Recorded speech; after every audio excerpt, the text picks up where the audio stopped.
chapter is about valuing stocks. Okay, so remember, what's the name of this class? It's called the theory of finance. And so what we're getting ready to study here is a theory of how a stock, theoretically, in view of the theory of time value of money, would be valued. What would its value be on any given day? Clearly, that would be a great thing to be able to understand, wouldn't it? Clearly, if you could understand what the price of a stock was going to be, very useful information. So I need to emphasize to you this is a theoretical consideration of what the value of a particular financial asset known as stock would be. And it would be this exactly under exact conditions. So it must be that in the real world we'll see a departure from the conditions under which this valuation model would hold. So this is what we're going to study, and it has bearing in very different and many aspects of finance. Obviously, if you were a corporation, or you worked for a corporation, or were a chief financial officer for a corporation, you would have great concern about what the value of your stock is, wouldn't you? Indeed, the market value of your stock is simply a per share valuation of your whole company, isn't it? If you multiply the share price of your stock that emerges in the marketplace in minute by minute, day by day, if you multiply that times the number of shares of stock outstanding, then you have a market valuation of the whole company, do you not? Absolutely, you do. You have what we call the market capitalization of the company. And by the way, is there some better, and if so, in what sense would it be better, valuation of a company than the market valuation of that company? I can't even begin to imagine how somebody would argue that there's some alternative, quote, better valuation of a company than the market valuation, but that's a different issue that we don't need to dwell on. So let us indeed go through this. This, as you know, is just a summary of what you'll read in Chapter 7. It is not to be taken as a substitute for reading Chapter 7, of course, otherwise you'll miss out on a lot of information that we just simply won't have time to dwell on here. Here are some questions on slide 6-2, which, as I say, should be 7-2. I'll have to get around to changing that, won't I? Why is the price of IBM stock $83? Why the price of Microsoft stock might be $27.50? Now, Eden just said fewer shares. The number of shares outstanding isn't going to give us much of an answer unless everything else about the companies was the same, right? Then it might give us some part of the answer. But which is more useful to investors? Technical analysis or fundamental analysis? And what in the world do we mean by those? Well, it turns out that there's a whole community of folks out there that think that technical analysis is just the thing to do to try to figure out where the price of a particular stock is going. So it's a foretelling of the future that is portended here. Not an understanding of what the price is, but an understanding and forecast of where it's going. And there's a whole other community out there, much larger, I might add, called the fundamentalists, who say, no, technical analysis couldn't tell you a thing. It's fundamental analysis that will be necessary if you are to understand why the price of a share of stock is what it is and where it's going.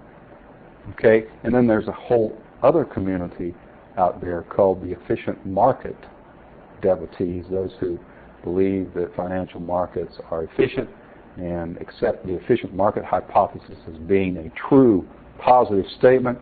It says neither technical analysis nor fundamental analysis can tell you anything at all about where the price of the share stock is going. And we will read something about the efficient market hypothesis later on in life. Why do stock prices go up and down? Sometimes even by, not the minute actually, by the second, depending on what stock we're talking about. Have you ever watched a stock ticker? if you have a Scottrade account, it's very easy to do. It's actually quite entertaining to do. You can turn on your Scottrade quote facility and just watch either an index like the Dow Jones or the S&P 500, or you can watch the second-by-second results for a particular stock and see what's happening to it. See the volume of trade that's going on, all that. Be more likely to do that if we were in investments class here. We might actually take some time to look at it, but since this is theory of finance, we won't. But stock prices do, in fact, move up and down constantly, do they not? On the other hand, some stock prices, which are not heavily traded, might not even be publicly traded at all on an exchange. They might be traded among private traders. They may not go up and down very much at all over even long spans of time. Okay, so a privately held corporation can have shares of stock, of course, that are not publicly traded, but it's still a corporation, and those shares of stock might be traded occasionally among certain parties, and then, of course, they have to figure out what the price would be. That somebody has to make an offer and somebody has to accept it. Much more limited kind of market. Well, why do stock prices move up and down, do you think? Well, we should come to understand something about that. Even said what? Changes. Well, clearly, he even said, well, something's going on that changes the way people value them. If we're looking at a publicly traded stock on an exchange and we see the market price moving up or down, whatever it's doing, it certainly must be the case that there are changes in people's valuations. Okay, so he then says, well, when Apple and AT&T were considering a merger, then we could see something happening with the stock, right? And that something obviously would have to do with how people are valuing the shares before and after some event might occur. So a broad answer of why do stocks move up and down would be that people must be valuing them differently, but then we could ask, well, why are they valuing them differently, and what's leading them to either bid up the price of the share or bid it down, as it were, if it's falling. Can stock analysts predict what the price of a stock will be next year? There's a real world question. They can make a pronouncement. When I say can they predict, I mean will they be right? Can they be right? Well, I have taught you, if you have been in any of my classes ever before, you've probably heard me say that it is not the province of humans to be able to forecast the future. Cannot forecast the future. I've challenged you to, if you can, in fact, forecast the future about practically anything, please let me know. I know a way to make a lot of money. If we can do that, and we know for sure that we'll be right, and I know a way to make a lot of money. Even if it is nothing more than going to Las Vegas and placing bets, because there's always somebody in Las Vegas who will bet you about practically anything. It turns out that you can wager about many, many things if you are in Las Vegas. So can stock analysts say they can?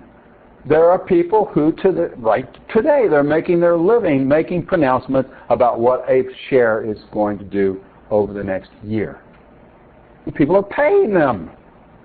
Sounds like a good job to me. Good work if you can get it, right? Turns out that they can't be right. There are perfectly good reasons why they can't be right. And of course, one should ask such stock analysts before paying them what's called the American question. What's the American question?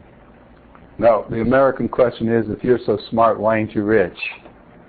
If someone really could, if some analyst really could predict the future price of a share of stock, why would they tell you about it? No matter what you were prepared to pay them, they could make much more using that information without publishing it, couldn't they? Turns out. Anyway, here are our learning objectives on slide 6-3. We want to be able to do these things. We want to understand how to read stock trading reports in financial newspapers. Well, I'm not going to say a thing about that, so you're going to have to read about it if you want to be able to do that. You're going to calculate the present value of a stock given forecast of future dividends and future stock price. Of course, that's the part that we're going to focus on, is how we calculate the present value, which is a time value of money term, isn't it? We're going to calculate the present value of a stock given that we assume we knew future dividends the stock would pay and the future stock price. We're going to learn to do that. We're going to use stock valuation models to infer the expected rate of return for a common stock.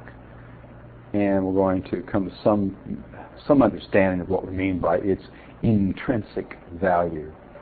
Stock. If somebody says a stock is overvalued or somebody says a stock is undervalued, they must be comparing it to something, right? And that would be the intrinsic value, what they take to be the intrinsic value. We'd like to be able to interpret price-earning ratios, also known as the multiple. We'll read about that in the chapter. Understand why, maybe we already understand this, why there are no free lunches on Wall Street or anywhere else, really. When it's the economic maxim, there ain't no such thing as a free lunch. It has to do with the efficiency of markets. Slide 6-4, we began our quick whirlwind overview and summary of what you'll find in the chapter. This is sort of a little preview, then when you read the chapter you'll be on the lookout for these kinds of information. Well, how do corporations finance their operations for putting assets in place? There are just two ways, really, aren't there? How do you raise capital? Borrow it through debt, or you sell equity, common shares of stock. You sell equity in the company. So that's how you do it. It's either debt or equity, and there are two kinds of stock. We already learned about some of this: common stock, preferred stock. Large corporations usually arrange for their stock to be traded on a stock exchange, such as the New York Stock Exchange. But these days, of course, there are all kinds of ways to trade stock, aren't there? There are electronic communications networks. NASDAQ, of course, used to be, it was just the big exchanges. You had to go through a broker who had a seat on the big exchange, the New York Stock Exchange, for example, if you wanted to deal in trading stocks. These days, you do what I do. You can have a Scottrade account and trade to your heart's content. You're still going through a broker, but that broker is an online broker, a discount broker. It costs $7 a trade. Believe it or not, there are still some people who pay $100 a trade for a full-service broker. Why do you suppose they do that? I guess because they can. They've got so much money, it really doesn't matter to them, and probably the broker that they're using is their friend that they play golf with, so who knows. Financial newspapers, there are many of them. The Wall Street Journal is probably the most well-known. You've got the Financial Times, which is a British paper. You've got Barron's. You've got all these different newspapers. They report daily values for exchange-listed stocks, and they report dividend yield, price, and trading volume. And you can take a look in the Wall Street Journal, and no doubt you can see it up in the library. I read the Wall Street Journal, but I don't read it in print. I read it online. They don't do this online. You can't. That information is not online. And if you have an online account with the Wall Street Journal, that information is not there. Why do you suppose it's not? Why don't you buy a paper? Well, I mean, I could go buy a newspaper if I wanted to. But why? This information is so available now in so many other places online. Why in the world would the Wall Street Journal bother with putting it in the newspaper online? In fact, if you want to see a quote for a stock, easiest, fastest way I know to do it is to go to iGoogle Finance. You can poke in the call symbol for the stock, and there's more information about that company and the stock than you can stand. On slide 6-5, stockholders earn a rate of return on shares that they hold one of two ways. They either receive a dividend, or perhaps over time they earn a capital gain. Or they could, of course, earn a capital loss, couldn't they? To earn a capital gain or capital loss, you have to sell the stock, don't you? You cannot have a realized gain or loss until you sell the stock. Well, in mathematical symbols, we can write down then that the expected return, that's what E of R is standing for there on the slide, can be written as equal to the dividend, and the 1 on there just means next period's dividend, okay, 1 period away. So if we're talking about quarters, then 1 quarter away. Plus, and then notice what I have, P1 minus P0, that would be the change in price of the stock over that period, divided by P0. That's the rate of capital gain, isn't it? And so this is just algebra getting this next line on here. I'm just pulling the P0 through both parts of the sum, because then that gives us the dividend yield and the capital gain separated into two pieces, doesn't it? Okay, so in words, the expected return on share of stock for some period of time. We might do it quarterly, we might do it annually, whatever. We might do a total return, which is the holding period return, which treats however long the time is as one period. Different ways to reckon it, but it is the dividend yield plus the percent capital gain. Let's just think about it. Now, the dividend discount model, that's a name of a technical name of a particular valuation model for stock. The dividend discount model, as it's called, calculates the present value of a stock as the discounted value of all those future dividends that investors expect the company to pay. With a discount rate that you're using, remember, if you're looking forward in time to dividends that lie out in the future, if you're going to calculate the present value, you're going to have some discount rate, aren't you? The discount rate, then, that you would use is the expected return on the stock. It might begin to sound a little circular, and it is in a way. But it must be, because it all ties together mathematically. Well, the dividend yield, if somebody says, well, here's the dividend yield for stock, IBM stock is 3%, how would they be calculating? They would take the dividend for one period's dividend. If they were talking about an annual dividend yield, that better be a year, hadn't it? All the dividends paid in a year. Typically, stocks pay dividends quarterly. They don't have to.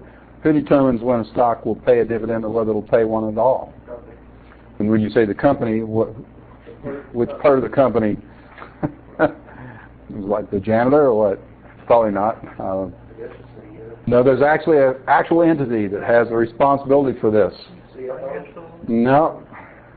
The board of directors. The board of directors determines whether a company's stock will pay a dividend at all and how frequently. They have to declare those dividends, don't they? Remember, the CEO, the CFO, the controller, the treasurer, all those people, they're employees. Who hires them? The board of directors does, and the board of directors is elected by the shareholders. Okay, just a little technical detail. The rate of capital gain, so we have the dividend yield, that's just the dividend for whatever period, one period, whatever it is, whether we're talking about quarterly, annual, usually, is what we're talking about. And then you have the rate of capital gain, which is just the price that you sell it for minus the price that you bought it for divided by the price that you bought it for. If the dividends were expected to be constant for the foreseeable future, then here's what we'd have. Dividend today would equal the dividend a year from today, a dividend 2 years, and so on for n years into the future, right? If the dividends were expected by someone to be constant. Well, if we expected constant dividends, then the present value of a stock would just be the present value of a perpetuity, wouldn't it? Remember what a perpetuity is from time value of money considerations? It is a constant payment made equally spaced periods for how long? Forever. So n would be unlimited in scale, it would be going forever. In principle, what is the life of a corporation? It has no expected end. And so if we thought the dividends were going to be constant for a company, year after year after year, if they just said, well, we're going to pay $2 dividend every year for as long as we're in existence, then the present value would just be at the bottom of slide 6-6. The price today would be calculated as the dividend payment divided by whatever we thought the expected return on the stock should be. It's a perpetuity. So we began to see now, this is the simplest way of thinking about why does a share of stock have a particular value. Now, this is a fairly limited point of view because some stocks don't even pay dividends, do they? Oh, as a matter of fact, Berkshire Hathaway, Warren Buffett's company, doesn't pay dividends. How does anybody ever make any money then from Berkshire Hathaway stock? They have to sell it. You have to buy it, hold it, then sell it. And so in the case of a company like Berkshire Hathaway, all of your return is a capital gain, if you get one at all. Some of us got a loss from having sold our Berkshire Hathaway. I did, but I needed the money, so I sold it anyway. It turned out I didn't make any money, I lost some money. Okay, so this is the fundamental notion of dividend discount model, but it's pretty limited, so we need to expand on it. If dividends are not expected to be constant, of course, mostly a company that pays dividends does not expect to hold its dividend constant. Instead, they expect its dividend will be growing, don't they? And in fact, a company typically wants to have its dividends grow over time. And so we began to introduce the idea of a growth rate G. So now we'll expand the notion of the dividend discount model a little bit more. We'll say, what if instead we don't expect the dividend to be constant, but what we expect is going to grow at a constant rate G year after year? Then what would we have? Well, on slide 6-7, we see what we have. That today's price, P0, the share of stock, would be dividend 1 year out discounted by the expected rate of return, 1 plus whatever the expected rate of return is, plus the dividend 1 period out. But now look, we're going to multiply it times 1 plus G. So we're going to grow it at the growth rate G, aren't we? And then discount it 2 periods. This should look very familiar to you. If it doesn't, then you need to revisit chapter 4. This is nothing more than discounting a future stream of cash flows, and all we're doing is writing out how we're going to figure out what the cash flows are, having no other knowledge than the dividend 1 period from today. So a company announces we're going to pay a $2 dividend each quarter during 2009. So the annual dividend would be 4 times 2, $8, right? So now we've got the dividend over the next period. Now, there are 2 other variables in here, the expected rate of return and today's price. Well, we're looking at this right now from the standpoint of how do we understand what today's price is. Well, we'd need to know then the dividend today. We'd need to know the growth rate that people expect, and it have to be constant. Notice that G appears each year, and it doesn't change. It's the same G. It's a percent rate of growth, like 2%, whatever. So we'd have to know the G, and we'd have to know the expected rate of return. Do we know either of those? If we were trying to use this to calculate what the share price ought to be, in some sense of the word ought, do we have enough information to do it in the real world? Not a bit of it. First of all, whose expected return are we talking about, mine or yours? It would make more sense to turn this around and say we can calculate the expected return if we knew today's price and we knew the dividend and we had an expectation of what the growth rate in dividends was going to be. Well, interestingly enough, this complicated expression here, which can go on for n as large as you would like it, as n gets large, believe it or not, this is a series of sums that simplifies mathematically to just this. P0 equals the dividend 1 year dividend divided by the expected return minus G. Notice that it's the expected return minus G that's in parentheses. The whole denominator is that. You say, well, how in the world does anybody know that? Well, mathematicians know that. And they can prove that this infinite sum, as n gets large, if you like math, you can prove this easily. If you don't like math, then you can just raise your right hand and say, I believe it's true. Right? But actually, it turns out that this better makes sense. This better be true because, look, if we rearrange it algebraically, look what we get. The expected return then for a share of stock just is the dividend return plus the growth rate dividends. Now that kind of makes more intuitive sense, doesn't it? It's just saying, well, take today's dividend yield, add to that the growth rate, and that should be what you expect the return on the stock to be. If that sort of makes sense to you, good. If that makes no sense to you at all, you just need to read and think a lot more. Okay? I've been looking at this stuff for so long that I'm real warm and fuzzy with this. Well, of course that's right. You know? But you might not be yet because you're just learning this perhaps. All right, so anyway, all we've been doing is rehearsing the dividend discount model of what the theoretical share price of a stock might be. So, and put this in English, the expected return on a stock is the dividend yield plus the growth rate in dividend, provided the growth rate is constant. This would only hold if the growth rate of the dividends was constant. Remember, we started out today saying this is a theoretical consideration of what a share price of stock should be. But in the real world, we will get deviations from what would have to be true for the model to hold up. In the real world, is the growth rate of dividends going to be constant? No, the dividend growth rate can be anything that the board of directors says it will be. You see? But we're building a model, a theoretical model here, so that we can begin to understand under what conditions would a share price have some value, under what other conditions would have different value.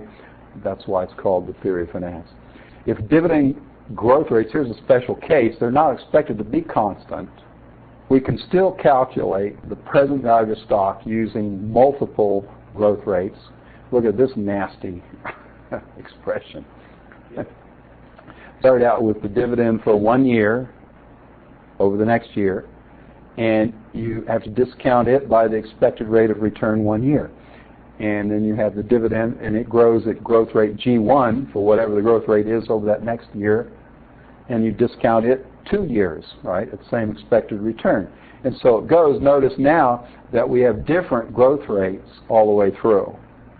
And we have to have compound growth rates. That's why we have the multiplication here of G1, 1 plus G1 times 1 plus G1 plus 1. That's just be G2, wouldn't it? And so it goes. This is a compound growth rate, isn't it? If you recognize that as a compound growth rate, good for you. If you don't, go back and read chapter 4 some more. That's why we spent how many weeks on time value of money? 4. We spent 4 bleeding weeks studying the time value of money. And I told you we were doing so because it was foundational to understanding finance. Here it is. Here it is, showing up again. By now, this should look comfortable to you. It should look like a friend. It shouldn't look like a foe. I'm sure that there are people out there taking this course who think, my God, I'm looking at 6-8 and I'm rocket science to me, which means that they have no idea what's in chapter 4. Never understood it. Okay, so we get the dividend in period I plus 1 equals the dividend in I times the growth rate for period I. So the growth rate can be different each ith future period. Now this expression just simply can't be simplified as n gets large because all the growth rates are different. There's no way to simplify this down to a nice little three variable equation like we did on 6-7 where we had the constant growth rate. But this is theoretically the dividend discount model for what the price of a share of stock would be. When I say would be, I mean would be under certain conditions. Which conditions? These conditions, that we had a known dividend today and that it was going to grow at known rates year after year for n years in the future. On slide 6-9, we can come up with, now this is really cool.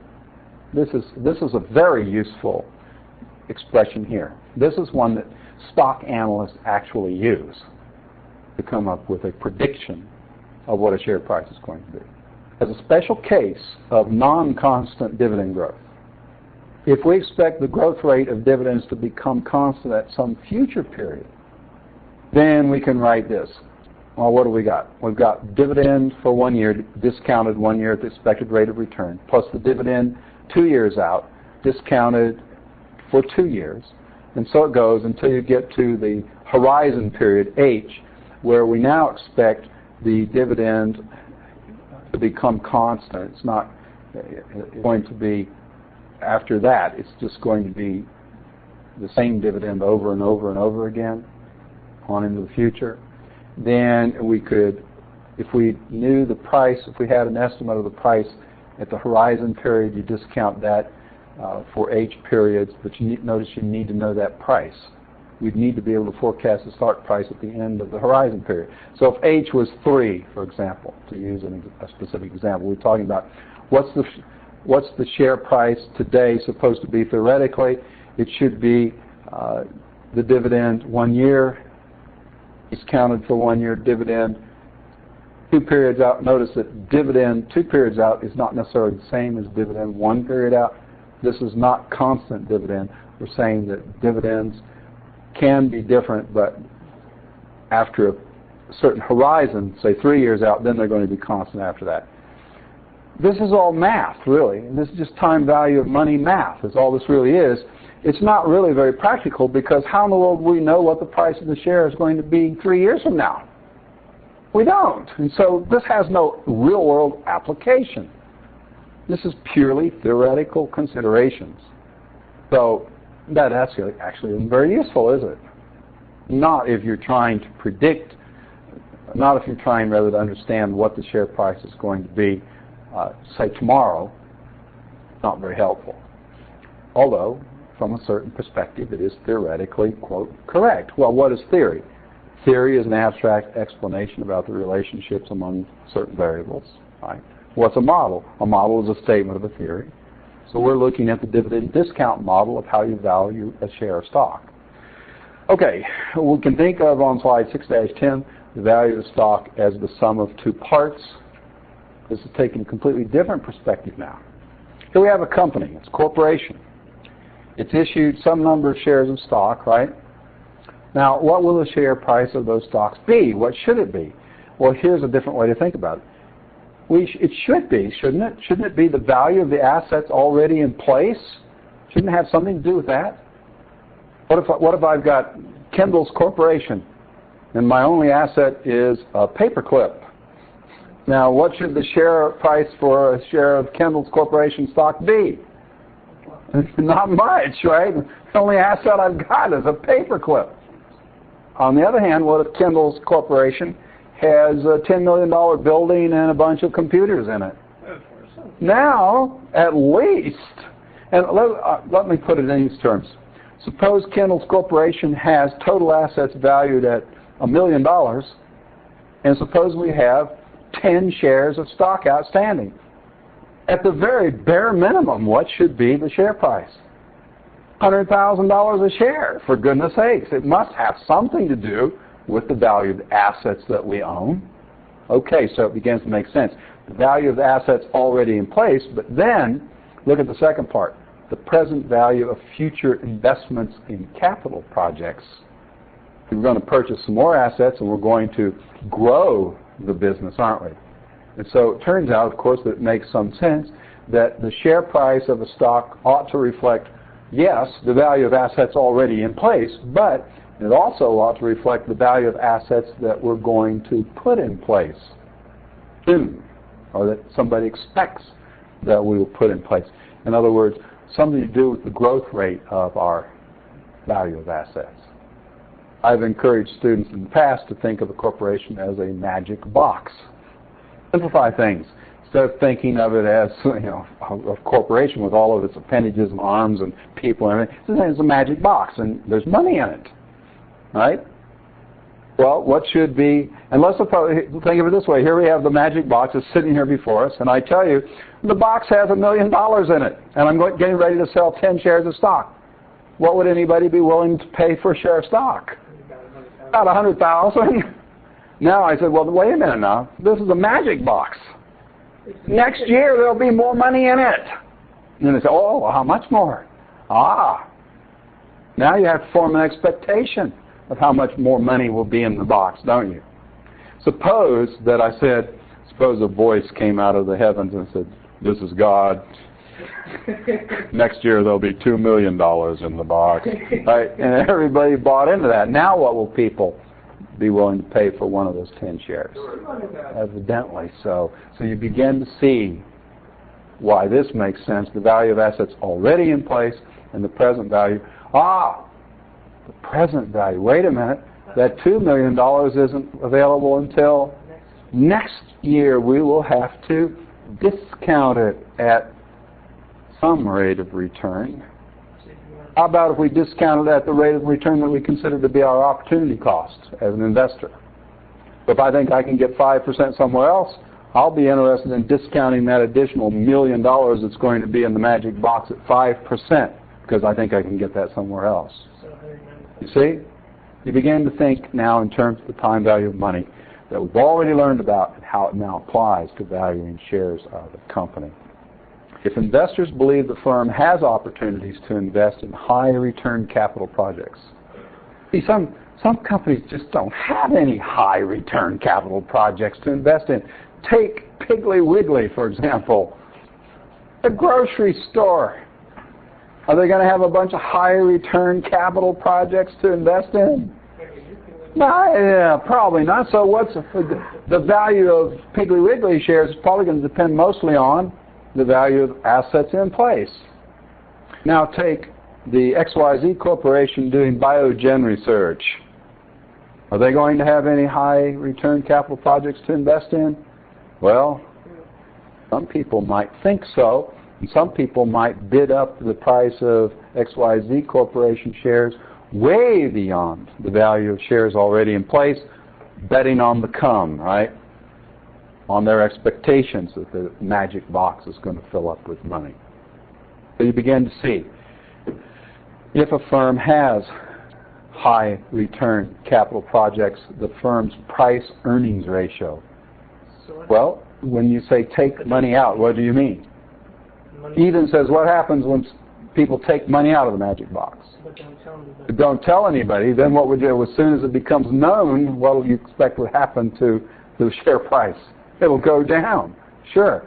Now, let's go back to an earlier question that Eden said, well, it has something to do with the number of shares outstanding. Why is the share of IBM whatever it is, and the share of Microsoft whatever it is, Apple whatever it is? It must have something to do, we begin to understand, with what people think about the magic box. Not only what they think is in it right now, but what they think is going to be in it next year and the year after that.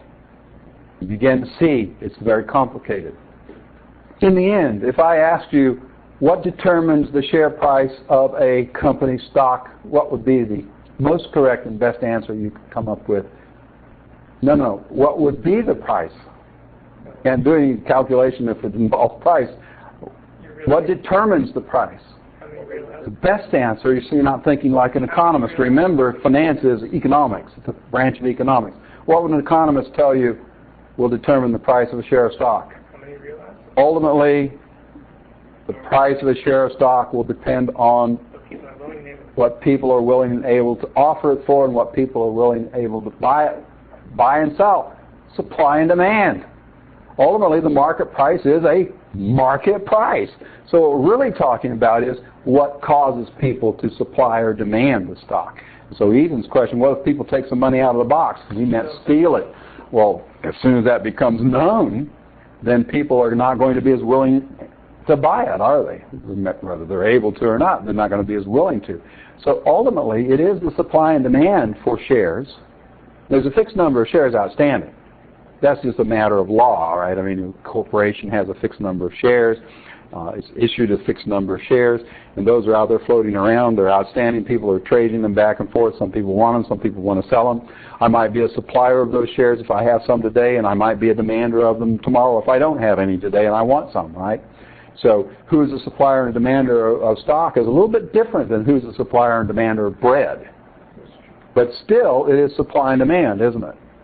It's still, we can conceive of it in terms of a supply of shares and a demand for those shares and a price being determined in the marketplace through the interaction of the bids and asks, the offers and the asks, right, for the shares of stock. But there must be some theoretical foundation for why people offer a particular price, ask a particular price, right? So that's what we're really talking about. And what are those theoretical considerations? Well, we're talking about those. Well, we got to the idea here of a PE ratio. Take the price of a share of stock, divide it by the earnings per share, and you've got the PE ratio. Earnings per share is an accounting figure, isn't it? Price is a market phenomenon. That's called the firm's multiple. Obviously, the firm's multiple will be higher for a given company if investors think what? If investors think the company has growth opportunities. Wait a minute. Is that right? Oh, I said then if. I didn't read the thing right. Okay. I'm doing a comparison here. The firm's multiple will be higher than it would if investors think there are no growth opportunities. So what drives up the PE ratio? Growth opportunities. The expectation that that G, remember that G that we already talked about? We talked about it in terms of the dividend discount model. We're going to find out the same G. Why would dividends grow at, say, 3% per year? That's only going to be possible if what? If the assets of the company are growing at 3% per year in the end, isn't it? Ultimately, that same G is going to appear again. So when a company is thought by lots of potential investors to have great future growth prospects, that causes the multiple to go up. Even though current earnings, see, this is current earnings. This is earnings last reported, earnings per share. The multiple will get bid up if people think that the company has great growth prospects, even though its current earnings are not that high. So that drives up the multiple. You guys were probably a little young when we had the dot-com bubble. Let's see how young you were. That was going to be 10 years ago, 10, 11 years ago. So how old were you then? 9? Well, how old were you 10 years ago? 10? You probably weren't paying any attention to the dot-com bubble, right? But what happened was we had all these dot-com companies. They had no assets. They had no earnings. But their share prices were getting bid up through the roof. And very few of them survived to today, by the way. There were thousands of them, so-called dot-com companies. And it was back in the period of the late 90s. And people were making money hand over fist buying dot-com companies. Companies that had never had any earnings at all, but evidently somebody must have thought the magic box was going to fill up, huh? And then, of course, the dot-com bubble burst, and people turned out, they found out they weren't nearly as wealthy as they thought they were, and we had a recession, of course. Now you begin to understand something about that. Growth opportunities. On slide 6-11, competition among investors will tend to produce what is called an efficient market. What does that mean? In efficient markets, changes in stock prices rapidly reflect new information about a company or the overall economy. So efficiency, when we're talking about financial markets, has to do with how rapidly information gets baked in to financial asset prices. So, give you an example. Let's suppose that we hear that Apple's going to merge with Google. How quickly will that information get reflected in the share prices of Google and Apple? Well, that has to do with how efficient the market is. And if it only takes minutes, then that's very efficient. Okay? And of course, even just uttered the word internet. And of course, the existence of the internet has made financial markets ever more efficient, hasn't it? So ultimately, what causes stock prices to move? Information does. The expectations that people have about the future cash flows that this company is going to generate. We talked about the dividend discount model. Well, some companies don't even pay dividends. So how do you use the dividend discount model if they don't even pay dividends? You instead use what's called free cash flow. You now just focus on the cash flows that they expect to have in the future, and you still do the same thing. So you can either imagine that the company pays out all of its earnings in dividend, or that it doesn't pay out all of it, it holds some of them and pays out some of them. We'll get to the dividend payout ratio and the growth rate and all that, how that ties in this chapter as well. Or you can have a company like Berkshire Hathaway that doesn't pay any dividends out at all. It just reinvests its earnings and grows, you see. And so it doesn't matter really. It's still, we can use the dividend discount model ideas, whether the dividends paid or not. But ultimately, it is expectations about those future cash flows and how those expectations change information. If a market is really efficient, that information gets reflected in share prices almost instantly. If a market is not particularly efficient, it might take a long time, in which case you might be able to find an underpriced share, or you might find an overpriced share. if information is not getting reflected rapidly by market participants buying and selling into the share price. There are some people who today still believe, well, no, if the markets aren't efficient. I can find undervalued stocks, I'll buy them. Good luck to you. Good luck to you. Evidently, though, sometimes some people have been able to do that. Warren Buffett is one of them. Was he just lucky? Was Warren Buffett lucky? I'm sure he was. Was he just lucky? No, I don't think he was just lucky. And does he still have better information than you and I? Probably. He's got plenty of money to uncover that information, doesn't he? He certainly has more information than I have, let's put it that way. But when the efficient market hypothesis says this, EMH as we call it, proposes that competition among investors causes financial markets to be highly efficient. This goes back to the question of how long does a $100 bill dropped on Wall Street stay on the sidewalk? You got it right. If the market is really efficient, it doesn't even hit the ground. Somebody sees it falling and grabs it immediately. So if markets are really efficient, they're distilling information into share prices instantly. Financial markets, if they are efficient, on average, investors can expect to earn only the time value of their money, get paid for waiting, plus a risk premium. You can get paid for worrying. You can only get paid for two reasons, waiting and worrying, when it comes to assets. Okay? A share of stock is an asset. You could expect to get paid just for waiting, not consuming today, right? What could you expect to get paid? The risk-free rate of return. What is that today? It's very low. The risk-free rate of return, the T-bill rate, is not even 1%. It's less than 1% per year today. That's the return for waiting.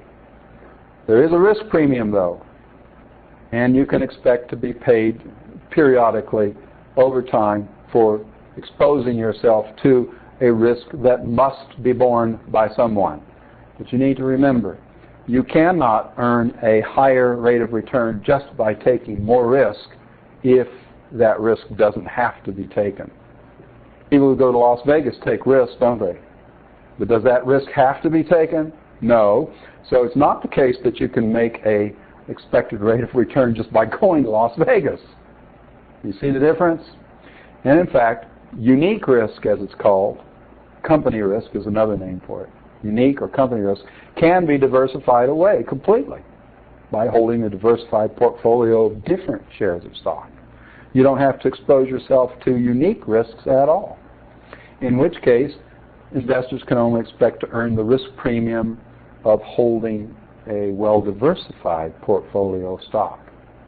Now, who holds most of the shares of stock in the United States?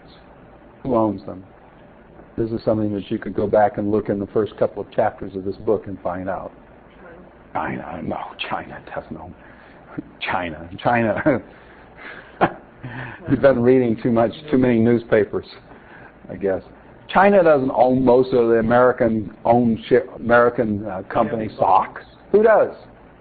Who owns most? And when I say most, I'm going to say about 60%, 60-70% of the shares outstanding of American companies are owned by whom?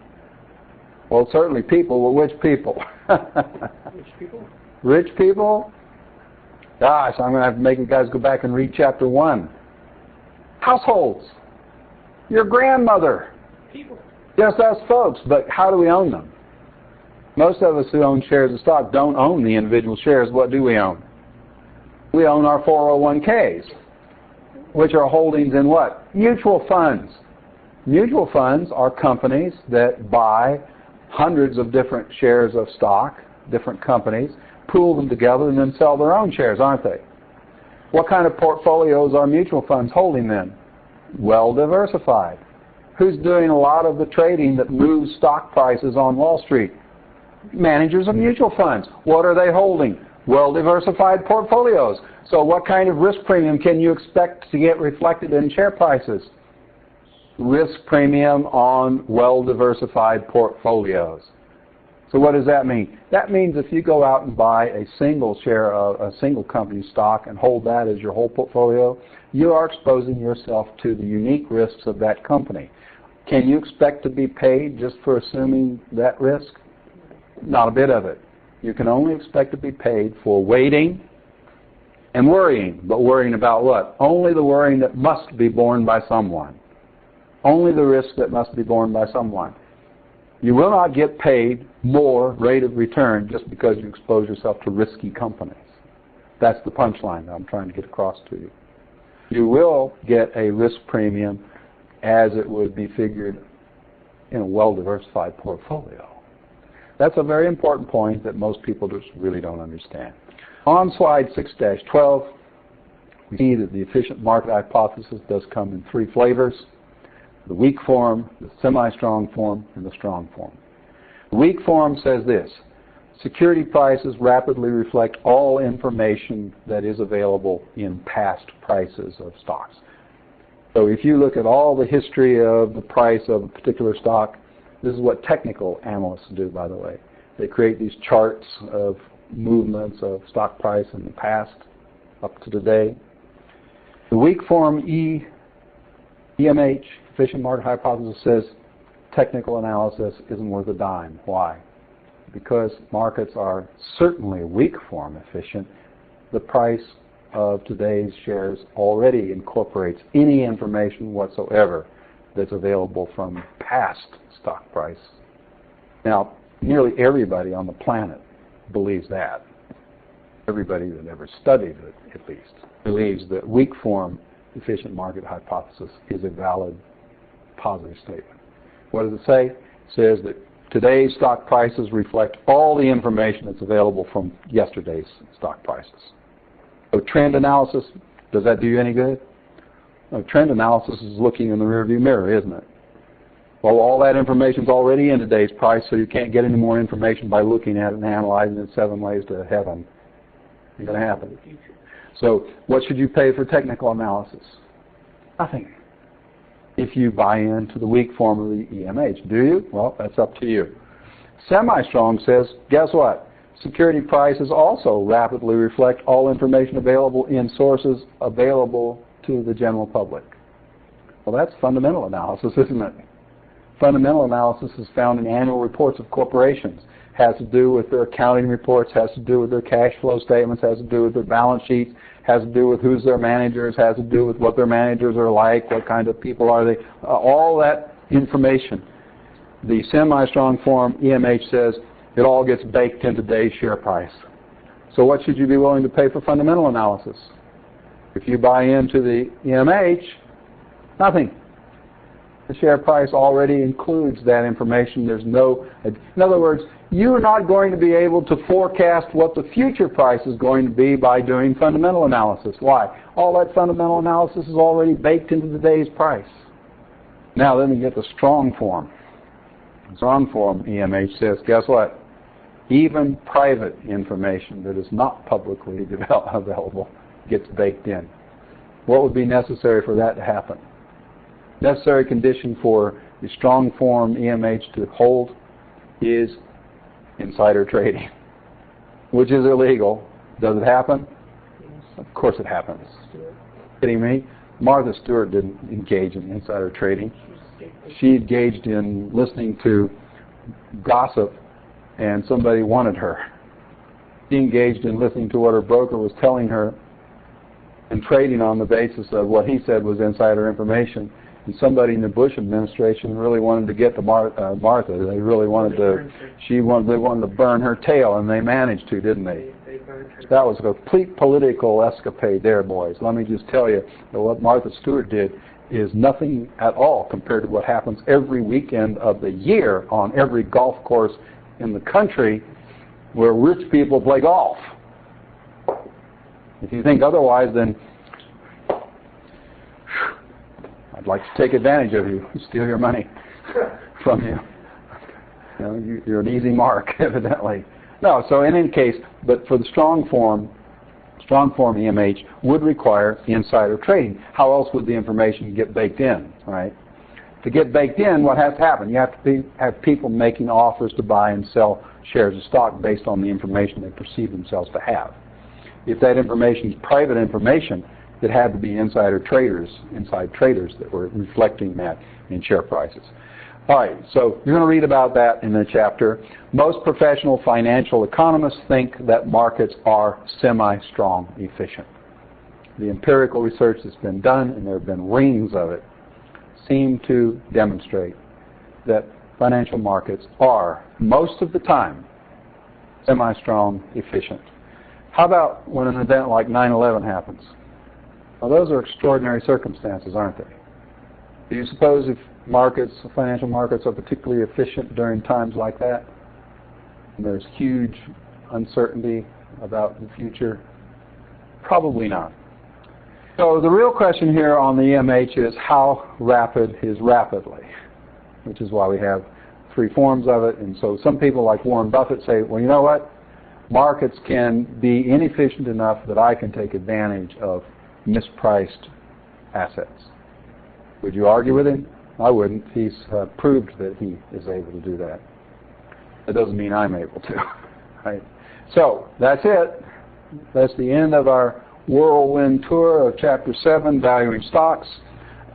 You will, of course, need to read the chapter and dwell upon some of these topics because I've only grazed them, as it were.